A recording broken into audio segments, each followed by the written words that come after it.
Hello, everybody. Hey now, and welcome to another edition of Courtside with Christy and Gabe right here on the Her Hoop Stats Podcast Network. I am Christy Winter-Scott, joined as always by my guy, Gabe Ibrahim. Gabe, this is crazy, right? We're into the thick of things with the WNBA, but this is Courtside after dark tonight because it's super late, right? But there are a ton of games today, some nail biters. I know I was hollering. That's why my voice is bad right now because Marina Mabrey was ridiculous, especially in the third quarter with 19 points. Are you kidding me right now? And she lost, which is somehow more interesting. Yeah.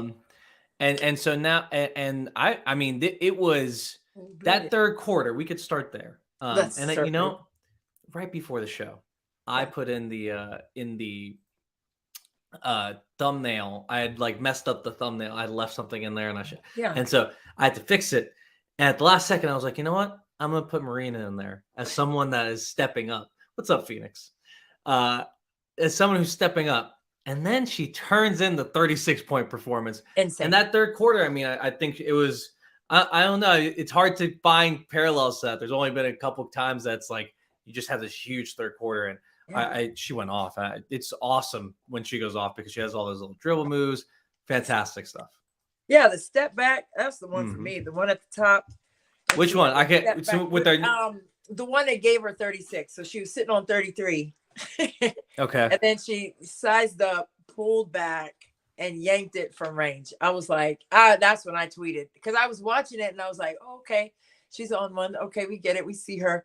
And then she hit that one. I was like, I got to give her flowers on that because that was insane. And then Kelsey Mitchell returns the favor with 0.9 seconds left, but then they readjusted the clock and put it to 1.1 seconds, but still. It was the dagger. It was dagger. The complete dagger. And it was the same kind of shot, right? Pull back, I have that. So three. For our YouTube viewers, whether you're live or later, I actually have that one. So I can play it. Let's see it because that's when I lost my mind. This is Kelsey Mitchell. Oh, come get it. Bop. Bang. Gink, gink. Yeah. Right between the eyes, Kevin Harlan was calling it. Right? Oh my God. I mean, this is not foreign to what Kelsey Mitchell has been able to do, the all-time leading scorer in Ohio State women's basketball history. I mean, just insane. Just insane. And that's a player, Kelsey Mitchell, who I feel doesn't get enough credit for what she brings to the table. And maybe her rookie season, she was a little inconsistent. Maybe. And that's not a shady comment. A lot of rookies have been inconsistent in their careers, but I don't understand why we're not talking about Kelsey Mitchell a little more. She's been on bad teams. Say it again. She's been on bad teams. It's not her fault. It's not her fault. She has been phenomenal and been doing this stuff. And look how much space she creates. I just paused it right here if you're watching on YouTube. She comes off, she rejects the screen. Yeah. The big's dropping. She has the big dropping. Marina is a little late to tag. And it's just Chicago isn't quite on their toes as much as they should be with Kelsey Mitchell with the ball that late. And she takes advantage of it. She notices it, finds the space, foot on the line. Yeah. 3. That's what I thought. I think when I tweeted out, I don't know if I said it too. Because I thought her foot was completely on the line and they said it was a 3. I was like, really? I was like, I know it's late, but I know I saw her foot on the whole line. But her foot was on the line. Her foot was on the line.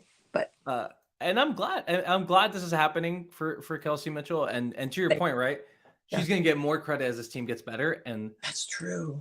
This Fever team is pretty good. I mean, I know what's their record now. They've won 2 straight. Yes. They are now 4. They're 4-6. Are we going to put any numbers on them? No, we can't. This year? Christy, no, we can't. We cannot do that to them this year. Yeah. We will not be allowed in the state of Indiana, where you have to go. I know. You have to go pretty often. Oof, I do have to go there a little often. And I did, I thought last year they would get over the hump, and then after All-Star, they didn't win a game. And so, but they're a different team. They're a different team. And shout out to Emily Enksler, okay, who was number 4 pick last year in the WNBA draft. They released her this year. Washington picked her up in the training camp portion of the season, but she just got picked up by Minnesota. Oh, what are we seeing? Mabry? Yeah, it's Mabry. I'm sorry. I didn't mean, what were you saying about Emily Enksler? No, that she got picked up by Minnesota. Yeah, she's picked up in Minnesota. So it just reminded me. They're so young, but there are so many great players. But anyway, yeah, let's see Marina Mabry. And we will get back to we're showing. Yeah. I'm gonna show. This is nasty. I do want to show it because we were talking about it earlier on Marina Mabry. I do want to get back to Leah Boston though, because we talked about her last week. That's why we kind of skimmed over her. But she was excellent again. Alyssa Smith also excellent, coming up with huge plays. But this is one of the buckets where I was like, all right, she's cooking right behind. Yeah. Oh, don't do it. Come on. Gabe, what? Like, come on, man. How? So, for our audio only listeners, Marina Mabry it was a pick and roll. She steps off, tosses it behind her back to actually take the screen, and takes a little step back J from deep. Like she did the entire game. There was one more though. I feel like she put it. There was another one that was like, was it nasty? Was it the one that put her at 36? Because that one was funky too. I mean, my face was balled up when she pulled that. I was like, okay, listen, like what is really happening right now? This one is this is the Ann one. Oh yeah. Yeah. And Marina was on my list when we got here because she's just fun kind of back and forth. Why would I want the sound? I'm sorry about that. And one.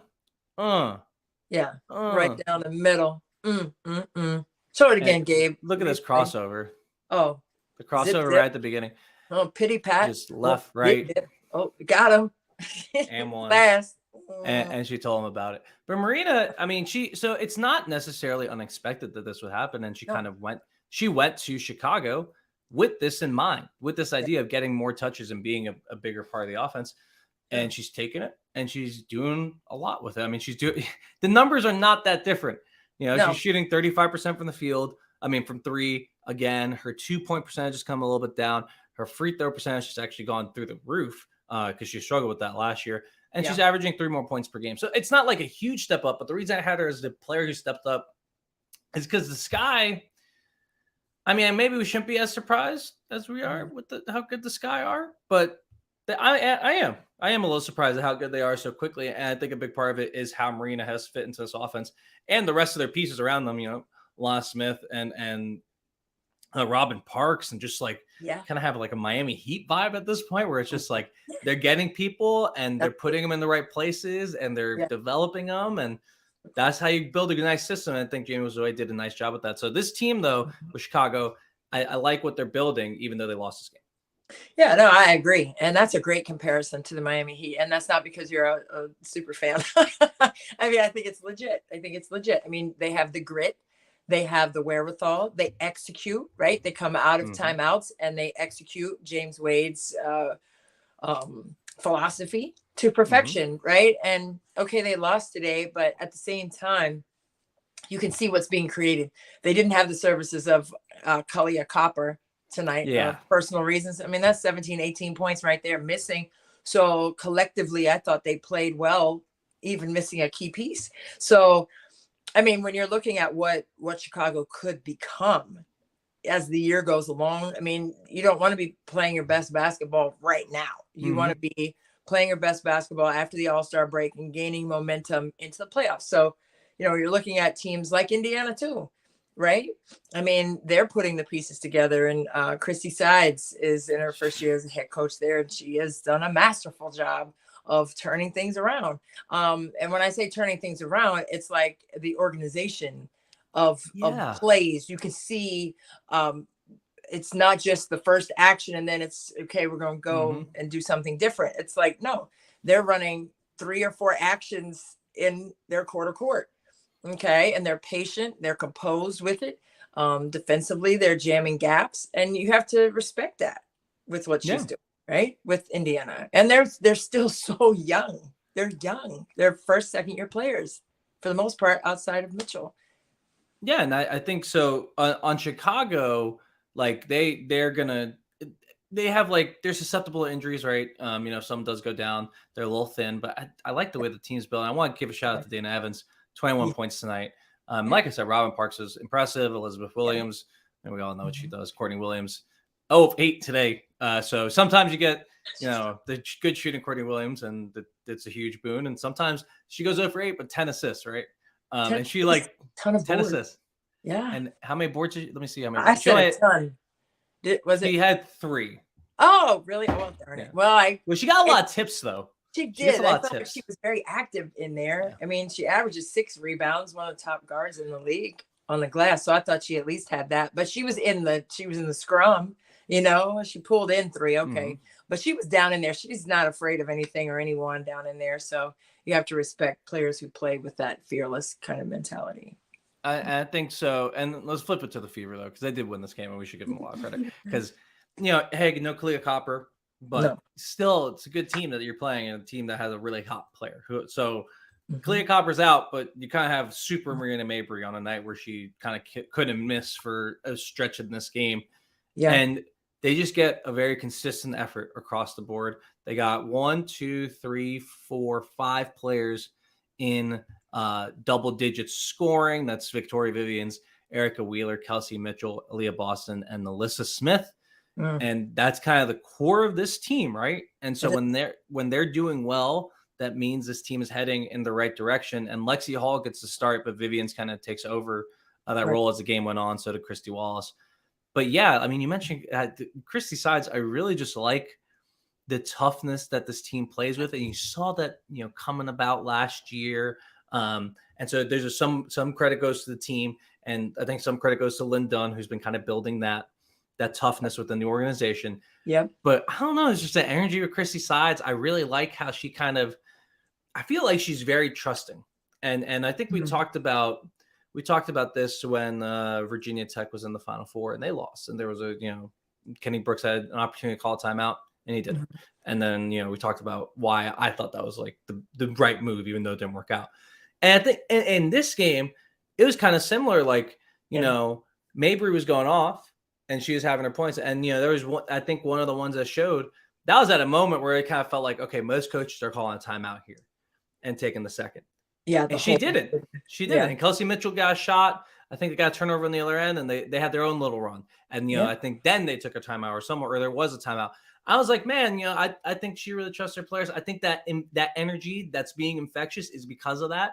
And I think they're heading in the right direction. It feels, I don't know. Best we felt about Indiana. Huge credit to Aaliyah Boston, who's kind of made this whole thing come together. But everyone who's there and Christy Sides deserve credit as well. Yeah, I mean, just what you said about trust. I mean, that's a major, major word. That's a major, major word on both sides, like for the players and for coaches, right? Coaches want to be able to trust their players in moments like that, but players want to be able to trust their coaches to let them make the read. So it's a huge interchanging of emotion with that. But I think trust goes a long way with both coaches and players. But I know for a fact for me, and I know I've probably shared this story before, like we were in a championship game and we were in a situation like that, a 1 possession back and forth, ridiculous drama game. And I think I always had timeouts at the end. I told you that I always keep at least 2 in my pocket. Okay. But I didn't call the timeout and just let them go. And I think the ball got reversed twice. We got a dribble drive kick out to a triple. And all 5 players touched the ball. So it's like, these are the things that you want. And we won. But these are the things, right? That's the bottom line. But these are the things that, when you see that happening and you're in those moments of, split second decisions, do I call the timeout? Do I trust? That they're organized or that they can get organized if they're not organized in that moment, right? If you see some chaos or some imbalance and the clock is not your friend, then you probably got to take the timeout, right? But if you see that, everybody's in place, they're communicating, they're in rhythm. And I remember I squatted down. I'm like, listen, I'm gonna let them go. I'm gonna let them go and get out of their way. Yeah. And sometimes that's the best thing you can do as a coach. Like, you want to have that trust. And that's like I said, a major word, but I think that's what Christy Sides did.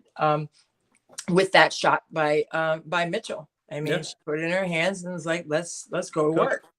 Let's go and get it. Like, and the thing about it, if she had missed that shot, she would have been all right too. It was a tie game at that point. So you're not, the clock's going down. You're at 3-2-1. Like what, if she makes it, hello. If she misses it, we're good because that's the shot we wanted. Like that, the defense didn't force us to take a shot we didn't want. We took the shot that we wanted to take. Miss or make it, you'll take that as a coach. So, and then for Indiana, I mean, she made it. So they get out of there with a dub. And so I love that whole scenario and what that embodied. And you saw the confidence of Mitchell in that moment too. And you love that for her, but you also love it for the young players, right? Oh yeah. Who see that example of letting it go and just understanding one another and trusting the process of the play and that moment. And they came out and benefited from it. So it was fun watching them jump all over Mitchell at the end, and that carries weight too. Okay. That builds confidence for their next game. So they're playing really well right now. And it's a little weird to see her as the vet, right? Because we remember her in college and all that, but right. But she's the vet on this team. And I think, tonight was kind of the role. I don't know about the entire night because I didn't get to see all of this game because I was caught up in the other game that we want to talk about. I was watching Atlanta, Connecticut. There we go. Sorry. Connecticut, yeah. It's late. It's late. I forget where these teams play now. But so Atlanta, Connecticut went to overtime. I have some clips from that too. Yeah. But so I turned into Indiana. I think the idea of Kelsey as the closer. She is the closer for this team. She's also I mean that for the end of the games. I also mean that for some possessions. Like she's great catch and shoot threes, so she should get more of those. If they're late in the shot clock and they need in trouble, she's the person they go to, right? And I think she's the closer on possessions, in quarters, in the games overall. That's her role in this team because everyone's so young, and she's also she has that ability to get her shot off the balance more so than anyone else on this team.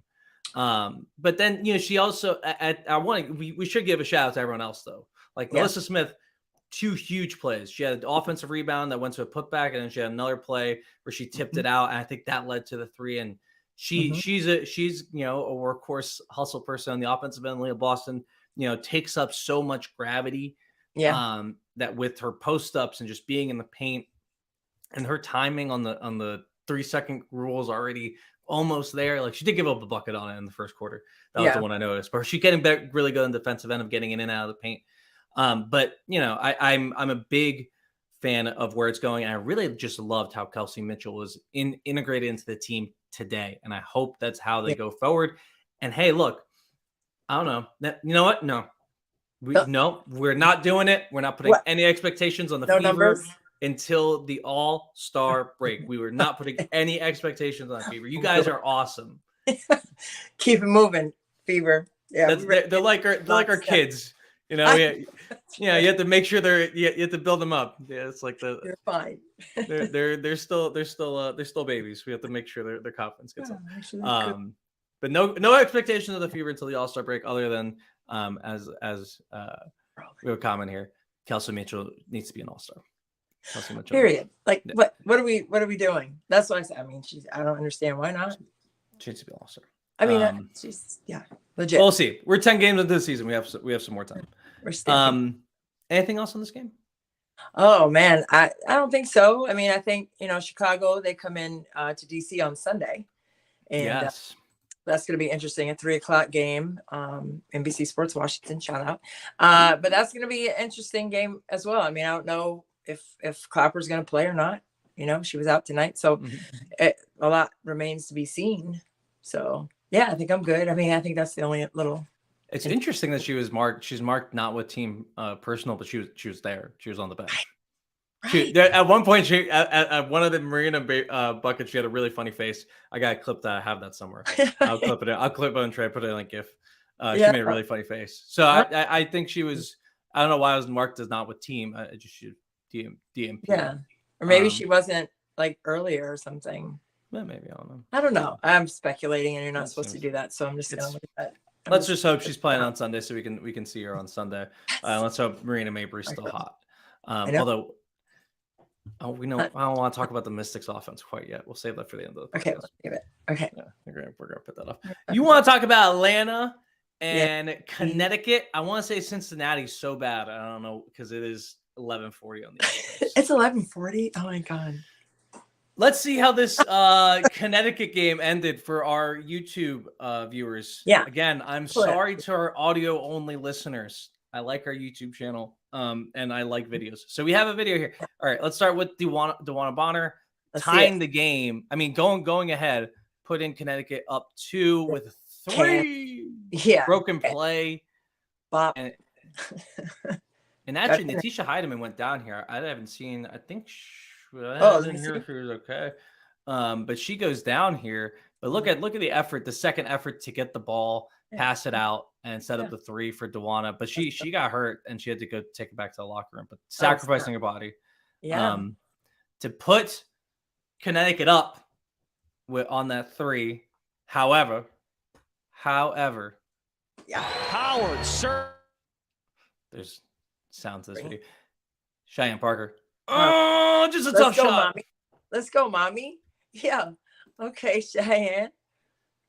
And they had to get. I didn't show this, but they had to have 3 tries to get this ball in. They couldn't inbound the ball. Crazy. So they finally get it in. They almost get a 5-second there, and then just like a really tough shot. That's really tough for Connecticut because then they get into overtime, and Atlanta still has this like big surge of energy. They take an early lead in overtime, and just like Connecticut didn't have the juice to come back, and neither team. It went through a long period where it's kind of like we're moving slow. It's June 15th, and we're in overtime. It's late. It's game this game started at 8 rather than 7. So it kind of got a little devolved at the end, but so Connecticut loses. Atlanta wins. Atlanta's looking good. I know you want to talk about Connecticut though. What have you do anything specific we want to touch on them? Stephanie White. I mean, no, I mean, there's so many first-year coaches, 2 new organizations for Stephanie anyway. I mean, she's not first-time coach in the league, coached with Fever, took them to the finals in 2015.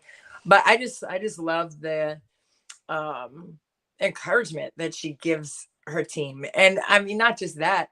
I mean, obviously tactically sound with what she's doing with them. And I think, with Alyssa Thomas and DeWanna Bonner and the mix of players they have there, and Brianna Jones, those 3 in particular. I mean, you don't have Jasmine Thomas. You don't have JJ, who is still looking to find her footing in New York. I think it's really been remarkable that they have found their own personality with the players who are on the roster, right? And everyone's going to be belaboring the fact that, okay, you don't have MVP, JJ and Thomas is gone. Like, people build in these excuses or things to lean on as a crutch. But listen, we're on today and they're on today.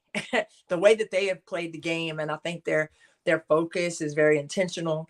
They're not thinking about what's happened in the past. They're on this moment. And I think that's why I said Stephanie White, because she's keeping them mentally on that page, right? Where their 10 toes are, that they're present in this moment. And they're doing a remarkable job, I think, chemistry wise with who they are missing. Here I am like feeding that whole I'm feeding that beast, but it is. I mean, you do want to see what teams look like with players who are pivotal players, like core players who are missing, from the squad and what they look like without them. So I just think, with that being said, I think that they, have done a tremendous job of coming together seamlessly and still hitting the ground running and playing with great rhythm and chemistry, especially on the defensive end.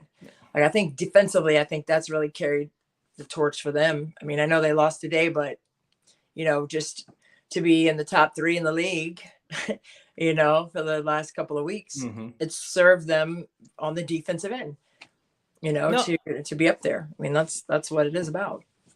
And for Connecticut, you mentioned they don't make excuses, and I feel like that's like the sum of Alyssa Thomas, right? There's never been an excuse made by that woman. They're actually 4th in defense. No. See? That's weird. I thought they'd be higher. They'll end up higher. They'll end up top 2. But Alyssa Thomas is just not gonna make excuses. This team is very sturdy together. I think Stephanie White, kind of how we mentioned all that for Indiana and them coming together. She's kind of fit into this role here, and this team is good already. So it's not that shocking that they're still good, even though they did lose Jonquel and they've changed. But hey, they have a lot of really, really good basketball players on this team. Agreed. And I think they'll figure it out. And I think for Alyssa, right? I was looking at this. So Alyssa averaging 14.9 points per game. Okay. That is third on the team, by the way, which is great. Like the leader of the team, the clear leader of the team is not leading team in points. Something we love here on Courtside. So Alyssa, that ranks her 24th in the league. Let's see. What I believe would be yesterday. I'm sure it's still sticking. She is averaging 10.7 rebounds per game, total rebounds per game. Tough. That is second in the WNBA. Tough.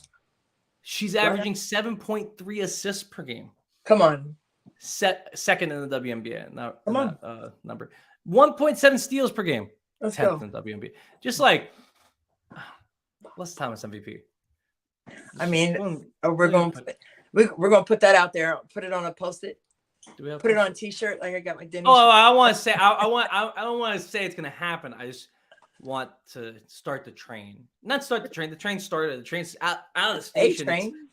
It's taken off. I just want to make sure I have my spot. Hey, I'm with it. I mean, right now, to me, and I will always say this, I don't care what level of basketball. I don't care who's playing it. Men, women, kids. I don't care. Can you be consistent? Can you be efficient? And if you can answer those two questions like Alyssa Thomas can at this point, then yes, you're in consideration for an award like that. Because you can show it one day and then the next couple of games, just not have it, and that's not good enough. It happens because you're human, and I get it. Mm-hmm. But if you're going to be handed an MVP award, that MVP award is not just about your stats, right? It's your ability to stay consistent every single day, every single game, and be efficient with it, right? So for me, that's always going to be the point of emphasis when you're talking about criteria and what it takes to be an MVP and what it means. So, I know she's been in the conversation before, Alyssa Thomas has, but at this rate, those numbers don't lie, and her consistency of excellence, that doesn't lie either. And so, I'm right now, I'm going to lay that out there too. I'm co-signing with you. Well, I'm co-signing with you. Well, you need to have also the win MVP is a really good team. You need to be really good. And they're 8-3 right now. They're second in WNBA. They're looking good. They're looking strong. I think coming into the season, they were kind of the team, to me, it was like Washington and Connecticut, or they kind of behind New York and Las Vegas. Right now, New York's not really having it together. Washington doesn't really have it together. Connecticut is surging, and Las Vegas is Las Vegas. Speaking of, we are doing this podcast during a game. We forgot to mention that.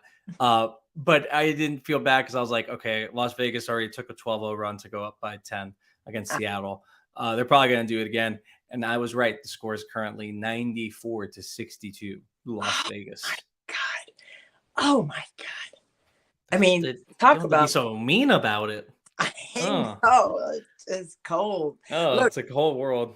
It's a cold world, honey. Listen, I speaking of consistency of excellence, they're just coming at you from every angle, right? I don't know. They're just tough. But Seattle, did Jewell play? Because I know it was on let me see. Prime Video. It was. She did play. She had 17 points. Not her most efficient night, but 17 points. So Las Vegas is just that good. Before we get into that game or just whoever we want to talk about in that game, I kind of buried the lead. I didn't mention some of the bigger aspects of this Atlanta Connecticut game. Yeah. Points were kind of crazy. We have Alyssa Thomas had 23, DeWanna Bonner had 20. That's not crazy. Both those players. Brown and Jones, 28 points. Hello. That's a big number.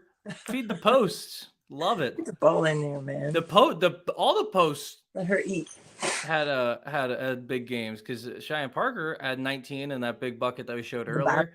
Yeah. Alicia Gray 27 points and she played 40. She didn't come off the court. Wow. You play her 45 minutes on June 15th. Come on. What do you mean? Well, she was cooking though. Leave her. I mean, if she's cooking, her shots falling, the lefty jumper is going for the baby. Let her shoot it. This season goes on until October if you're good. I'm leaving her in too. Truth be told, you're not coming out. And if she's tired and she's looking over at me and she's cooking like that, she's not tired. I'm sure she's not. I'm like tired. This, but yeah, she probably might hit a pocket of like. Gotta catch my breath. Don't look over here because listen, I'm like, oh, somebody else is in need of Coach Scott. Like, I'm not catching eyeballs with the. I'm leaving you in. You're not coming out unless you're in foul trouble or injured or something. You know what? In fairness, she has not been playing that many minutes, so I guess this one was one. Built it up today though. She's probably been fighting Coach Wright. Because she's been playing like about 30 minutes a game. She only had one game where she was like 35 minutes. So I'm sure in this one she was like, I'm cooking. You've taken me out. Like I want this. Let me play all 45 minutes of this one. Respect. Let it fly. I would. I mean, as a player, and you coach now, right? Yeah. So if one of your kids was like popping and shots were falling and they were in a flow, in a mode, you're not going to take them out, are you? It's high school ball. We don't play that many games. But no, I don't care. But are you taking them out? No, you're not taking them out. I'm not taking them out either. You staying, okay? You're in a mode like you're clicking. I'm not going to sit you down because it's time for a sub. Like we just have to watch it. We just have to watch minutes during the regular season. You gotta watch buckets. That's you can watch. I'm watching the buckets. So you're in a I guess you can. They have 3 days off. They have 3 days off, and then they have some games. So they 3 days off. She hasn't played that much. That's fine. Right. I'm sure Tanisha Wright was like, fine, you know what? I'm not gonna win this fight. So she's gonna stay in the game. If she was fighting it, maybe she wasn't fighting it. Skippy, daggone Skippy. Well, you're not coming out. I'm just competitive. I don't know. Like I wouldn't want to come out. Oh, I'm sure she didn't want to come out. I'm sure she refused to come out. As a player, I wouldn't want to come out either. So it's like, I'm sure if she was told to come out, she did not. Yeah. But she did have it's 45 minutes. It's just eye popping. It's just eye popping. On June 15th. Not October. Regardless, anything else on Connecticut, not Cincinnati or Atlanta? I keep wanting to do it. I called them Connecticut this time. Oh, you got it. No, I think Atlanta is something we haven't talked a lot about Atlanta. Sure. Let's talk about it. I think we got to give them some credit where credit is due, not just because they won today or tonight, but because I think they're a formidable team. You're talking about a young team, the same way Indiana's a young team, and when you have that youth, that kick of youth, that's when you see the biggest jump in teams, right? When you have young players who are continuing to chop wood, right, and then all of a sudden things are coming a lot easier. Things are slowing down a little bit. Rhythm is coming on the defensive end. They're communicating with confidence. Okay. On the defensive end, you can't be afraid, to tell your teammate, get over there, right? Or get up on the screen right. Like you have to be vocal and demonstrative and have some gusto with what you're saying, or else why are you really out there? So I think you'll see that jump in young teams, right? Especially, with what Atlanta was able to do tonight against a tough team like Connecticut, who brings the force on the defensive end. They were able to maneuver and get the win. So I don't know. I think that's a dark horse team for me, as well as Indiana as the season progresses, because of their youth movement and, how you're going to see an exponential jump in their production and consistency, because they're going to continue to gain that confidence. Right. And they're not going to, be given like a short rope with the reps that they get in game. Right. They're able to get the flow, get a rhythm. I mean, it's a beautiful game. You don't want it to be choppy. Right. With, taking players in and out of the game. Right. Let them be in there and learn together. Right. That's how you get better. Well, and the team has gone, they're 4-5, but they've won their last two, one against New York and then now this against Connecticut. That's pretty good. That's pretty good a couple days there. And to feel good about yourself coming, 3-game losing streak, kind of stumbling out of the gates to start the season, get two big wins like that. So yeah, I mean, I think that's it was a big win for them. But this team you mentioned they're young, they're flying first in possessions per 40 minutes. I mean, per one, what's it? Per 100? Yeah. Because possession per 40 minutes. Sorry. Okay. Because everything is per 100 possessions, but obviously you can't do possessions per 100 possessions because then there'd just be 100. Understood. Math. You're good at that. I'm not. Break it down. I'm not. I'm really good at reading numbers off a screen. Okay. I'm really bad at math. Sure. We leave the math to Aaron Barzilai and several other people. I guess Calvin does. Calvin is a math guy. Does that too? Okay. Yeah. I do not. But I read it just like you do. But possessions per 40 minutes, we can all understand that 40 minutes. This 40 minutes game. So possessions per game, essentially per 40 minutes, is they lead the league in that, and they're flying around, and they should be because they are young, but they're good. Like it's not like they're not ready to, I think, make noise, maybe get to the playoffs. Maybe a little too young to have their first run. Maybe I don't know. I mean, Alicia Gray is kind of the leader on the team now. Agreed. She is going to be, she's a vet. She knows what she's doing. Ryan Howard, she's never scared of the moment, but, she's still growing as a player. Yeah. And then I think, they still have some minutes to figure out. Like Leticia Amahere's minutes have gone up and down, and she's looked good in a lot of those minutes, and they had their rookie moments in others. Haley Jones, same for her, but she's playing a lot, and I'm really happy to see it. And just it's a well put together team. I think they are still a couple years away from being a contender in any way, and a couple years and a couple moves still. Maybe not major moves. Maybe this is a great core, but they still have some moves to make. They still have some stuff to figure out, some growing to do. But man, it's looking good. Nice home and also playing really well. Upside, great. And Kalani Brown, no. Oh my God! Late. It's Dallas. It's late. Oh, no. It's Dallas. I got it more. You know what, Christy? But that is the most play well for the Wings. She did just play well for the Wings.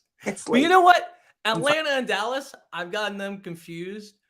I don't know why, because it's just they're always right in the middle of the rankings. Like, oh, who's gonna? Yeah, and that's now they both have So and you hesitated like that, and that's when I knew I was like, that's not right. Well, I had some notes on Kalani Brown. I was watching Satou Sabally, who's in the thumbnail for this video, and I want to talk about her because she's looking good. Yeah, she's Tiger. Yeah, Haley is filling in nice. She is. Yeah, because Ari McDonald's out. Yeah. 3-4 weeks they said, right? With the what? Labrum. Sorry, she had the labrum. Yes. Yeah, but I thought that'd be a longer time out, 3 weeks, unless it's just a strain. Well, I think she tore. I'm sure it's painful, but we know surgery, right? We know you can play without labrums. Yeah, Alyssa Thomas, somehow 2 of them. Sue Bird had that too, in play. I don't think it's on. If it was on a shooting, I don't think so. I think it's on the other arm. It has to be on the other one. Yeah, because no way. How do you do that? Well, I mean, you can ask Alyssa Thomas. You have to be a freak of nature. You have to be a being above the consciousness of normal humans, because she is just ear to ear, that's up here. Because Ari McDonald's great. Yeah, I don't think she played with 2 torn labrums. I don't think most, nor should you. I appreciate that Alyssa Thomas doing it. If I was your friend, I would tell you to get your labrums repaired. Yeah, that's something. I don't know the situation, so she could. True. Alyssa Thomas is smarter than me. Lord knows that. Satou Sabally, you want to talk about the Wings now? Satou Sabally. The Wings. Kalani Brown. That's why you were talking about Kalani Brown, because we were always going to talk about the Wings. We were actually always going to talk about the Wings, so we needed some sort of segue. Wings, I kind of in that same. Where are they? They are how many? What's their record? I'm trying to see the record right now. I know they just dropped 5-5. Yeah, 500. Yeah. Man, this team has been 500 for a while. In the grand scheme of things, I feel like every time we talk about the Wings, they're 500 and they're trying to get up into a better playoff spot, or they're either threatening to fall out of the playoffs or threatening to get into home court conversation, and then they don't usually do either. Sorry, I didn't mean to start this off so negatively. They have lost 2 straight games, but that's fine. I want to talk about Satou. I think Satou's playing great. She's jumped up her points from 11 points per game to 20 this year, and the efficiency is much higher. 30% from 3 on 6.2 attempts. That's like way more than she's taken in her career. It's a big jump in field goal percentage, but the usage percentage is actually down from last year, and she was hurt last year, and she's healthy. She's healthy, so that's first and foremost. Okay, how is it? Which may not happen all year. So I hope we enjoy it. I hope she does stay healthy because she is awesome. And second thing, I feel like maybe I'm wrong. Maybe I have to watch Dallas's offense last year. Maybe, but I feel like they were playing a lot more 5-out, and Tiara McCowan only played 17 minutes so far this season. So she's been out. So there's been more space in the lane, but Kalani Brown comes in. They're still able to find some space, and Satou was able to score. She's hitting that 3. Yes. The couple of the 3 she hit against the Mystics were eye-opening. But yeah, I think Satou taking that step up, and they need her to, because she needs to be the yin to Enrique's yang. They need to have 2, because sometimes one of them's going to be off and the other can be on. And they have to kind of work like that. So they need that yin and yang, and I think these 2 can do it, and they're in a good position to do it. I like how they work together. Yeah, no, I love Satou's game. I mean, even when she was at Oregon, it was like you saw the potential that she would have as a pro, right? Her ability to stretch the floor, but also put the ball on the deck and attack the cup. Like, she just has this innate ability to make everyone around her better as well, right? We know what she can do individually, but collectively as a team, she really makes them go. And for as much as Enrique Ogwumike does for the team and her ability to score, it's like to have that extra dynamic, like you said, the yin and the yang situation with Satou. I just think that what she brings is such a tough matchup for a lot of opponents because of her size and her ability to put the ball on the floor, like I said, but her ability to shoot the 3. I mean, she's a 3-level scorer. I mean, she can get downhill too. Let's not forget that she's taking some size with her to the rack, right? Attacking 3 lines of defense and not worried about that last line much, because she takes the contact and finishes there and gets herself to the line. So, I mean, I'm really impressed with how consistent, my favorite words, how consistent she's been, but also, her ability to make everyone else around her better and to play that wide open style of game. And that, again, makes it difficult for opponents to guard her, right? And makes it difficult to scheme because of the spacing that they create in their 5-out sets.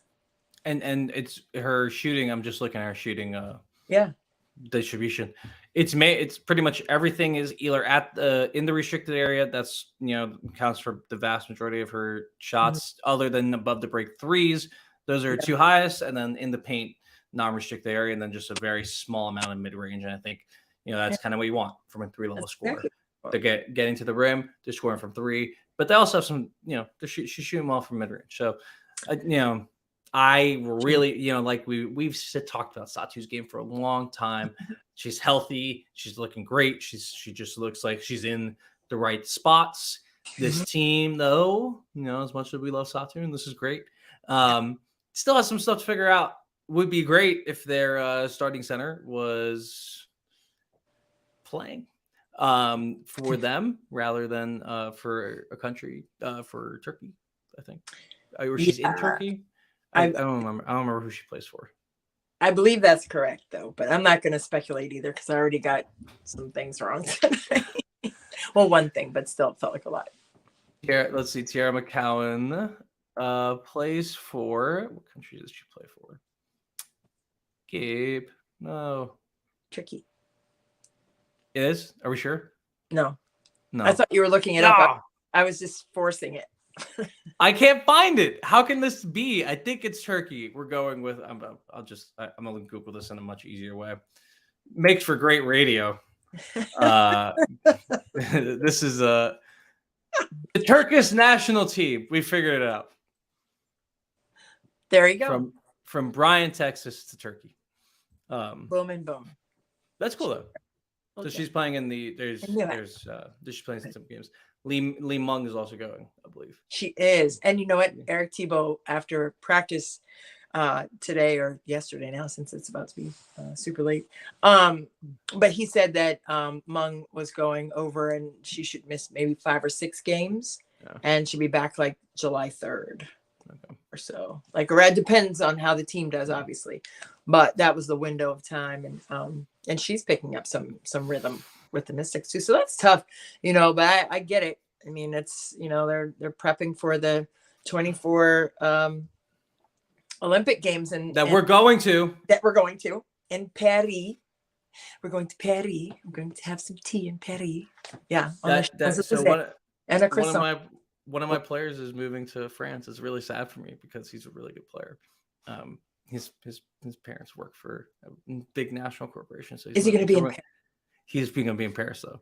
So I'm very sad that I can't coach him, but I'm like, I'm going to call you. We're going to be at his house. Hey, we're going to be like for a little lemonade or something. Honey. We're going over to his house. Tell him we're coming through. 2024 summer, book it. So that we have a year. It's 12 months away. So, just tell him clear out a space, Well, aren't you're going to Notre Dame, South Carolina? I've already claimed that, but I have not claimed my tickets just yet. But I've claimed that in a I don't know, spiritual way. We'll see. I don't know. It depends on, what I'm doing.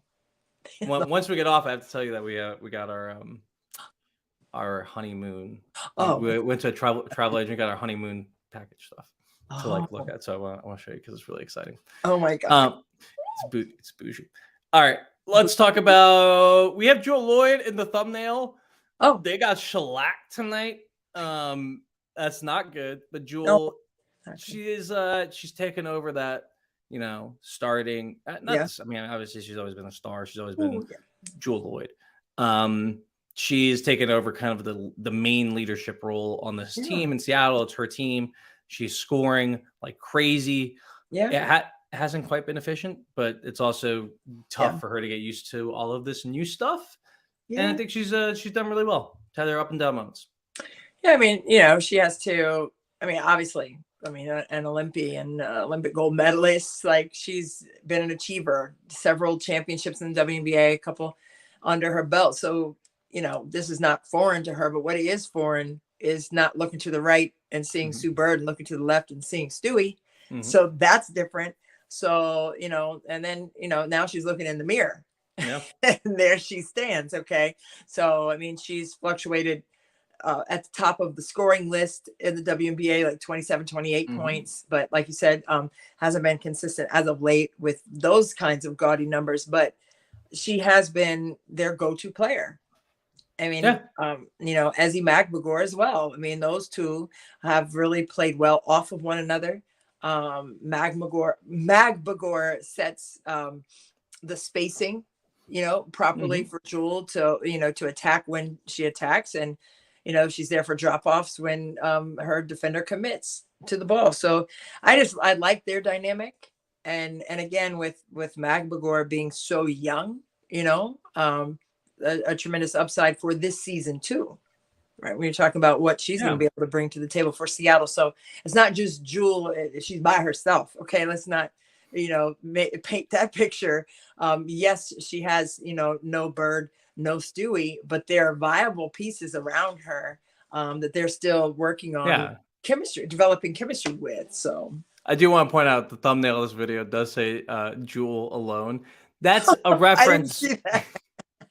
It's a reference to an Avatar episode. Oh, okay. Only like one. This is one of the things. This is one of the things that Gabe does, where it's like only one person's gonna understand this.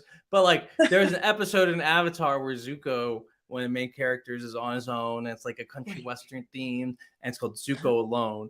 And that's kind of what. And Zuko has to realize, like, he is by himself, but he has to like help people, and he needs the help of others to. It's one of those things. It's a very elaborate reference that I'm sure no one would have understood unless you get to this point in the podcast. It's 10 a.m. Jewell. All right. We should say on the West Coast. They're awake and listening. Hey, Jewell. Hey, girl. Hey, Jewell. And your mom, Gwendolyn. Oh, she has her own podcast. Gwendolyn. She has her own podcast. She's probably busy making that. But right now. I want to say, so all right, not the Seattle Storm struggling, obviously. No, league's worst offense. It's not looking great. Like you mentioned, though, this is a team full of youngins. It's Jewell, and then it's Ezzy, and Ezzy's super young still, and Jordan Horston, and you have Jade Melbourne, who's interesting. So I think there's some young talent here. I think you can get better. I think Jordan Horston's already getting better. Yeah. I think this season's going to be a struggle for them. But I think Jewell's going to, once they start figuring out the offense a little bit, she's going to have more of these, big time games, like 37 points that she said. She had 2 30-point games. Yeah. Who else had 2 30-point games this season? I'm going to look. Yeah. Maybe. I'll look it up. Any other thoughts about Seattle though, as I look this up? Enrique. I'm thinking out loud. No, I think Stewie and Enrique. Those are my two. Take it and see if it pops up. No, I think, it's going to take time. I mean, Tanisha Wright, oh my God, I did it again. Just delete what I just said. No, just delete it. They're the same franchise. Delete it. She played there. That's why I was what's the difference between Dallas? Dallas is basically Atlanta. No, it's not. There's no similarities. I have just no, I know it's Noelle Quinn. Okay. I know it's Noelle Quinn. Okay. Oh no, we're talking about Seattle. I thought we were talking about Dallas. What's happening? It's late. We can't do my God. No, I thought I was so confused. Anything else about Seattle? Yes, we're talking about Seattle. No, I got my wires. We found out that maybe this is too late for a podcast. Christy, you were talking about Seattle. I'm sorry. And their coach, Noelle Quinn. What were you saying? I was going to say that Noelle Quinn, she understands the assignment, right? She knows what she has and she knows what she doesn't have, right? In terms of leadership and floor organization and the defense that Stewie drew to her, right? And how that's different.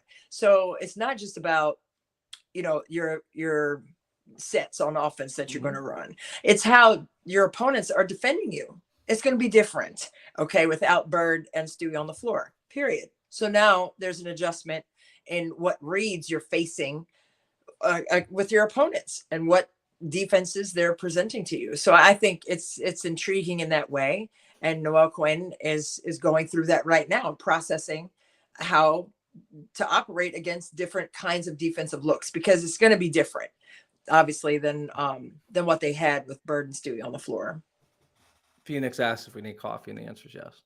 I had cafecito right before we got on, so I don't know if I'm gonna be able. I don't know. I feel like I'm hitting a wall. We may have to just call this.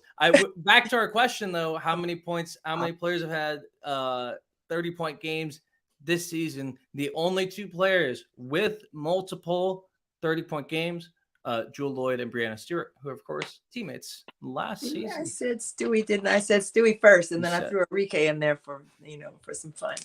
But, it would make sense that Enrique would have that. Yeah, I was thinking she was right there, probably. I want to see how many people had multiple 30-point games last year. We have 1, 2, 3. Wow, Sabrina had a lot. 4. Didn't she's had one this year, right? Sabrina. 6, yeah. But not multiple. Yeah. 7, 8. We had 8 players do it last year. Oh, 9. I missed Aerial Powers. Kelsey Plum. Kelsey Plum only had 1 30-point game last year. Plum dog. That's my girl. Interesting. Kelsey Plum. She got the dog. Lucky lefty. So I say, we skip talking about the Mystics offense. 1, because I'm tired. 2, because I'm sad. It will make me sad. I do not want to talk about it. It has not looked great. Let's hope Natasha Cloud never has foul trouble and that she could play 40 minutes a game. That'd be great. Then we'll go slightly better, and then there's still a lot of problems to get to. We'll have to talk about it. Yeah, right. Well, can we talk about their defense then? Yes. Well, I'm running out of Steve. But where are they ranked? The defense. The defense is still rocking it. I mean, the Indiana game notwithstanding, right? Like, take that one off the list. But defensively, Washington has been stable. right? I mean, they've been solid on the defensive end this season. Number one, going into that Indiana game and holding opponents like 73 points a game, right? So the fact that Indiana, maybe I think it was at the end of the third or beginning of the fourth, they were high 60s, almost in the 70s at that point. Yeah. So you knew they were in trouble with the force they were bringing on defensive end or lack thereof. And, I was at the practice today. Obviously, they're working on, continuing to get their offensive rhythm and spacing together. But, taking care of the basketball is a major key. Rebounding is another major key, for their success. So we'll see how that unfolds for the Mystics. I mean, they have Phoenix coming in later today since it's happening. and momentarily. But that's gonna be a really fun game. I don't know, like they said that Brittany Griner is doubtful because of that hip injury she sustained the other day, and it made me so mad, but I'm still gonna grab her. I'm still gonna hug her. I don't care. I'm like or at least like if I can't get to her, I'm gonna motion in a hugging manner because she's gonna be in the building and I'm excited about that. So bigger than basketball situation with her, obviously, just to have her in the building. I'm thrilled for that moment, that my eyes catch her eyes and and just welcome her to DC. That's gonna be fun. That's gonna be a great moment. That's gonna be great. And like that, hey, well, we want to see Brittany Griner on the floor. Maybe not the worst thing in the world for the Mystics offense to not have to play her. I mean, could be a get right game for the Mystics offense against Phoenix. They need a big weekend. Could be a big weekend. Could be one of those turnaround weekends that you need in a season to really get something done. Agreed. But again, don't need to delve into the Mystics offense at the moment. We'll let the sleeping dogs lie, and hopefully let the sleepy Gabes lie as well. The sleepy Gabes. Because I'm tired. Christy, let me go to bed. Okay, we'll shut it down because Gabe's sleepy, y'all. We're going to get off. All right. We don't have to go home, but we got to go to bed. We have to go to bed. Time for night. All right. Hey, you guys, thank you for joining us on this late night edition of Courtside with Christy and Gabe right here on the Her Hoop Stats Podcast Network. Got some big games coming up again this weekend. We're going to bring it all to you next week. We break it down during the daylight hours and have some fun this weekend cheering on all the WNBA teams. And if you're in DC, make your way out to ESA. 2 home games, Friday, Sunday. You can do that. Okay. You may run into Christy or myself. And we will be in the building. Gotcha. I'm not going to be there on Friday. You're not? Well, Sunday he'll be there. I'll be on Sunday. Sorry. Yeah, come wave. Come say hi to us or something like that. No, we love the fans here in DC. So across the board, all 12 teams, just tremendous showings with the fans. So we appreciate you guys, and we appreciate you for joining us tonight on Courtside.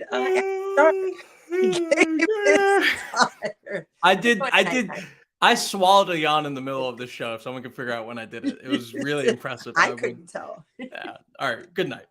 Good night.